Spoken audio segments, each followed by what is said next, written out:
이 현금 청산에 대한 기준점을 모르고 잘못 들어갔다가 현금 청산자가 되면 어떻게 하실 겁니까? 그 뒷감당은. 우리가 리스크가 있는데 배팅할 필요가 없다는 얘기고, 남들 돈 다 벌 때 우리는 구경할 수밖에 없다는 얘기예요. 이런 데 돈이 다 묶여있는 순간. 부동산 고민 문자로 자세하게 보내주시면 추첨을 통해서 여러분들에게 월수금 정확한 해답으로 찾아뵙도록 하겠습니다.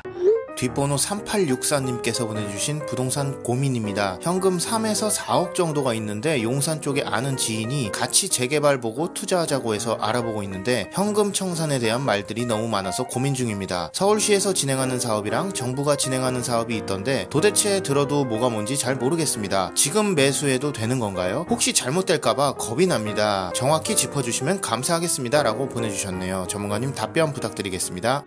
네, 일단 답변부터 드리도록 하겠습니다. 저는 매수 반대 의견을 좀 드리고 싶습니다. 우선적으로 앞으로 부동산 시장의 흐름이 어떻게 변화될 건지를 먼저 파악하는 게 첫 번째다.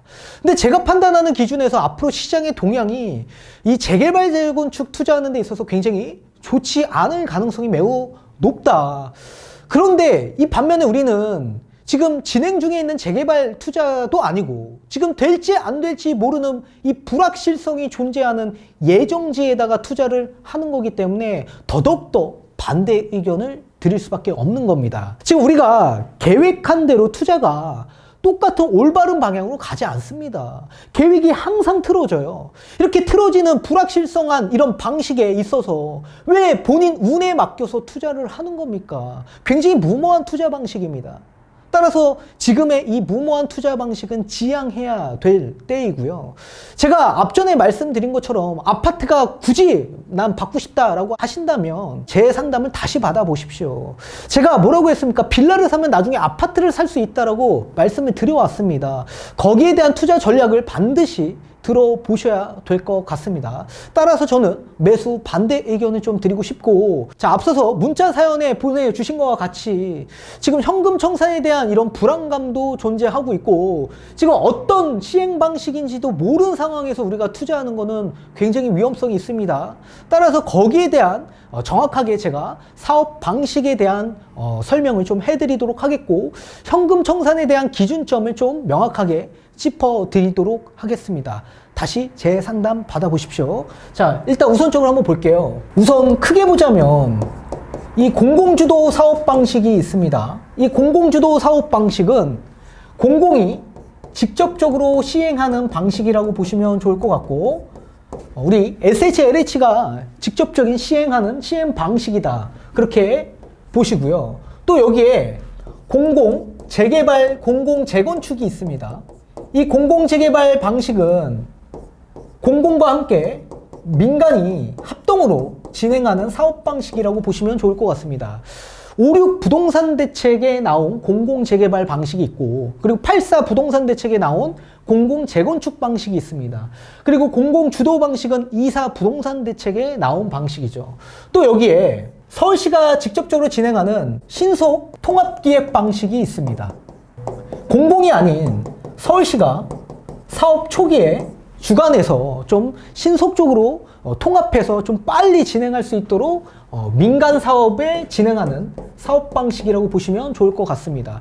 당연히 공공주도와 공공재개발은 공공이 직접적으로 관여하는 사업 방식이기 때문에 오히려 민간 사업 방식으로 사람들의 수요가 많이 몰릴 수밖에 없겠죠. 서울시에 102군데가 공모 신청을 해서 지금 진행 중에 있는 상황이고, 후보지는 12월 이번 달 주중에 발표될 예정이 있습니다. 아무튼 이렇게 민간 사업 방식에 사람들이 많이 몰리고 있다. 자, 앞서서 우리가 얘기하신 것과 같이 여기서 가장 중요한 건 이 권리 산정일이 가장 중요한데요. 이 권리 산정일이라는 건 뭐냐면 말 그대로 입주권, 아파트를 받을 수 있는 입주권의 이 권리를 산정받는 그 날짜의 기준점입니다. 보통 도정법에 의한 권리 산정일은 시도지사가 기본계획 수립된 이후 구역 지정 나기 이전에 따로 지정된 날, 그 다음 날로 권리 산정일로 정해집니다. 또는 구역 지정이 고시된 그 날을 권리 산정일로 정해지기도 합니다. 그런데 공공주도와 공공재개발 신속통합기획 방식은 기존 방식인 권리 산정일 기준점이 아니라 따로 공모 001 이후로 또 산정을 하고 있습니다. 그건 뒤에 가서 따로 설명을 드리도록 하겠습니다. 따라서 이렇게 권리 산정일이 정해진 그 다음 날로서 신축된 주택을 매입하거나 아니면 증축하거나 또는 토지를 분할하거나 아니면 단독 다가구를 다세대로 전환시킬 경우, 그럴 경우에는 무조건 입주권을 부여받지 못하고 무조건 현금 청산을 받고 매각할 수밖에 없습니다. 따라서 가장 중요한 건 현금 청산의 기준점을 알아야지 좋을 거고요. 그 기준점을 좀 명확하게 짚어드리도록 하겠습니다. 이 공공주도 방식에서는 공공 직접 시행 방식이 있습니다. 이 공공 직접 시행 방식은 재개발, 재건축을 뜻하고요. 또 여기에 도심 복합 사업이 있습니다. 이 도심 복합 사업 같은 경우에는 역세권 또는 준주거 지역 또는 저층 노후지 주거지역, 이런 지역 일대에서 진행되는 사업 방식이라고 보시면 좋을 것 같습니다. 이 공공 직접 시행 방식은 이사 부동산 대책이 나온 시점 이후에 매매하신 분들부터 현금 청산을 받을 수 있습니다. 이게 2021년 2월 4일 이후에 매매하신 분들, 그런 분들은 무조건 현금 청산이다.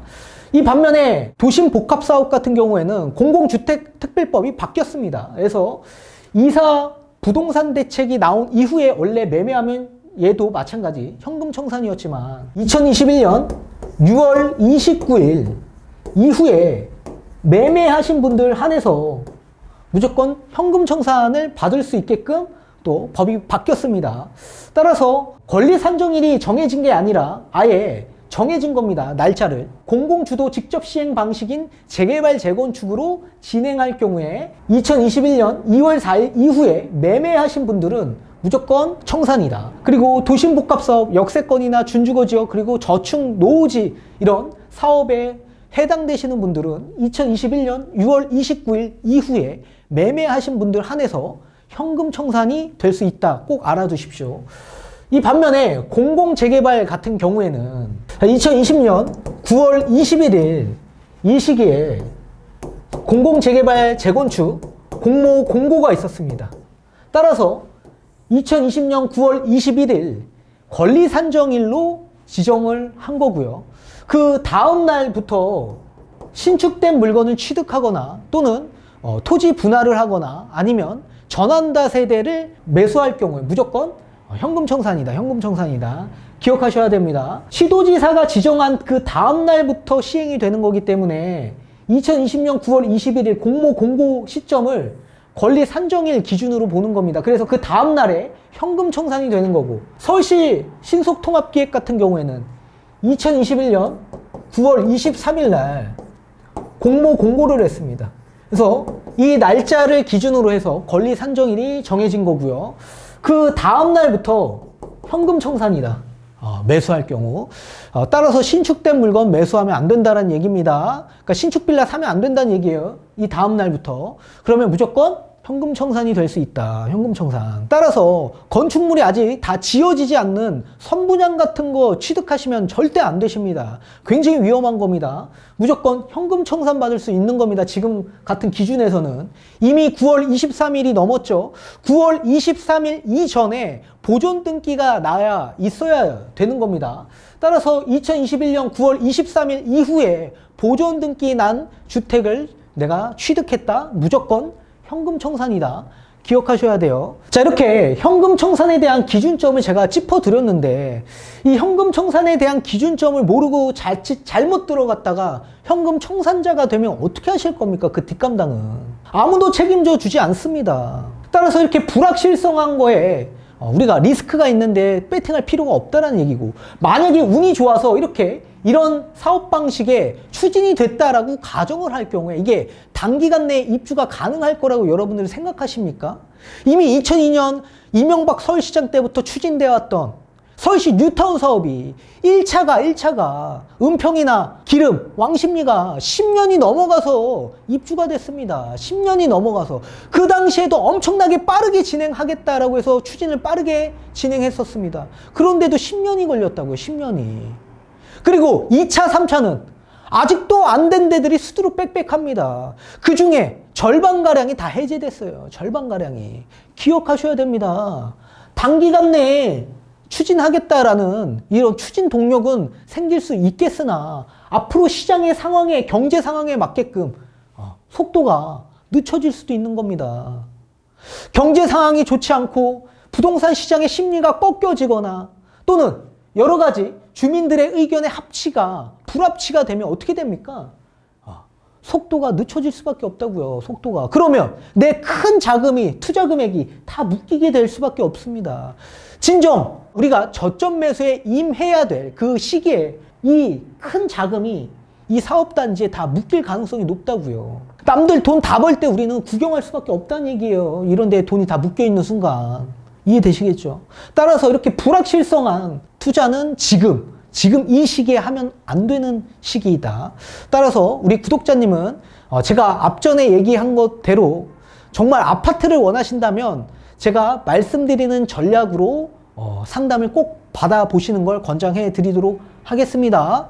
아무튼 매수 반대 의견 드리도록 하겠습니다.